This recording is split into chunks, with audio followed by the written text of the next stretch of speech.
Can you introduce yourself first? Yes. So my name is Rimantė Ribačiauskaitė, and I'm a project manager at Enterprise Lithuania. So tell me, because this whole idea of Startup Lithuania and Enterprise Lithuania, it's intrigued me. So can you tell me a little bit about what it is? Sure. So Enterprise Lithuania is a public agency which is under the Ministry of Economy. So it means that we are a governmental institution, and basically we are taking care of all those people who want to start their own business in Lithuania. Also, we help people to export their goods or services, whatever. Startup Lithuania is just a part of this big organization which is called Enterprise Lithuania, and I'm working in particular with startups and helping people to start their own startup companies. So it means like it has to be innovative, high-tech and scalable. We decided a few years ago that startups need some different approach when it comes to helping people, to develop their business. That's why we created this initiative, Startup Lithuania, which is first a website where you can find, we call it a one-stop shop, right? So you can find all the information regarding startups in Lithuania, regarding all the ecosystem, other players, news, rights, all the information, events, everything. Moreover, we call ourselves the facilitators of this ecosystem. So we are kind of trying to connect people, trying to help out. We work individually with startups a lot. We consult them, we connect them, and do a lot of different other stuff, lots of projects and other things. I mean, how would you describe the Lithuanian ecosystem? I mean, it's obviously a much smaller market than I'm used to in Poland, for instance. Yeah. You have a much smaller country for a start, but at the same time, quantity doesn't necessarily mean quality, right? So tell me, I mean, what are the pluses of the ecosystem in Lithuania? What's it based on? Yeah, so it's 3 million people, less than 3 million people in Lithuania. It's 10 times smaller than Poland, I guess, even more. Right, so it's a small, it's cozy, everybody knows each other. Basically, if you enter the ecosystem, it's pretty quick. Quickly you can get to know everybody, all the important people in Lithuania. It's like every second person knows every second person, and it's really easy to get well connected quickly. The added value, or like the process of the ecosystem itself, is that we are really good in tech talent. And it's like everybody knows it and everybody talks about it, that Lithuanians are really good in hardware and software development. It comes from universities, of course they are great, super great, and comparably it's pretty cheap to have your office or to start your startup in Lithuania. Talking about starting your own business, Enterprise Lithuania is exactly the organization. So you just contact us and we help you, like we lead you through the process of establishing a company. It's very quick, it's very convenient, and so on. And we do have a lot of creative people. So that's also a very good added value, and they are hungry. These people are hungry to change the world, to enter the global market. Sure. So that's why they hard work a lot. I mean, I heard that just like in Poland, for instance, where you have different ecosystems in different cities, that in Lithuania you have Vilnius and Kaunas, and I've heard that Vilnius is more software oriented and Kaunas is more hardware, right? Yeah, you are right, actually. So I've been doing my homework.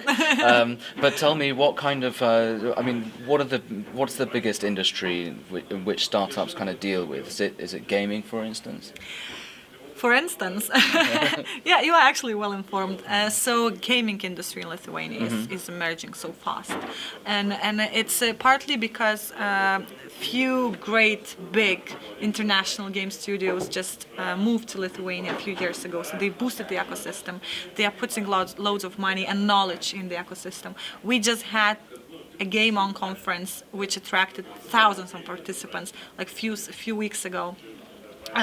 So what we do have, as I mentioned, we have the tech talent, and then we have those artists. So either they are graphic designers, creatives, animators, whatever, and these people are really good, and that's why the gaming industry is becoming more and more hot in Lithuania, and people from the very early age, for example, in hackathons, we have like 12-year-old teenagers coming and saying that they are coding a game or they are designing a game, and that's like, it blows your mind, right?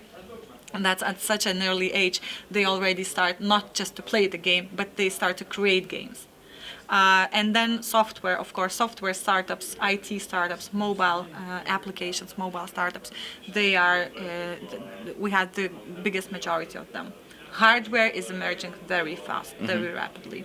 Because you've had 2 satellites, I heard, have been put up into True, space. true. And so this is something which I know is something which needs to be addressed across the region as well as across the whole of the EU, and that's the link between academia and business. I mean, how does that look like in Lithuania? You mean universities, right? Universities, And yeah. business. Okay, so we do have a special agency, which is it's a governmental agency, one more, which is called Agency for Innovation and Technology. They're taking care of linking universities and businesses. And giving this mindset of business development to those scientists, they lack that a lot in Lithuania. So we are still working on this. It's in a process, but we do have a lot of startups which come from life sciences, for example, area, from physics, chemistry. So it's like hard scientific products, and we just match them with the business developers who just help them, to monetize what they do. And we do have quite a lot of scientific startups as well. Okay. So we work with universities pretty closely, although universities are, as everywhere, they are a bit closed, they are a bit conservative, but they are slowly moving also to the right direction. Now, getting down to the nitty-gritty and the business side of things, I mean, so if you could tell me, how easy is it to get capital to, let's say, to fund your startup, or what's the situation with VC funds going right up to, the government level with EU funding? Yeah. And about taxation as well. I mean, are there any things which are in place, or any how do you call it? Are there any mechanisms in place which are there to help startups get going? Okay, so these are 2 questions actually, right? So the first one, talking about the venture capital fund or access to money, right? And in Lithuania as a country. I would say that it's okay, but it's not good enough. Like, it's not big enough. We have five funds which are investing in startups. One is Practica Capital, which is particularly investing in early stage, seed stage startups. We also have the Business Angels Network with hundreds of business angels. They have their focus on startups as well. And then we have Nextory Ventures, which is a private fund established by Ilya Laurs, who was a founder of GetJar, a very successful Lithuanian startup which exited a few years ago. So he just came back from Silicon Valley and created a fund, and now he's boosting the ecosystem as well.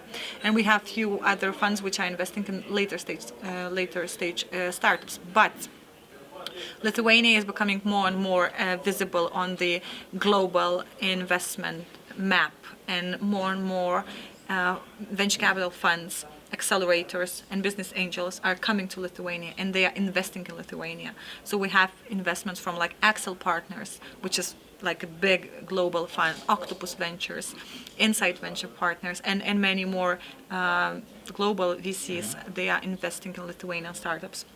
So that's good. Talking about taxation and tax reductions for startups, or whatever that means, we are just working on that. It's still under the on process.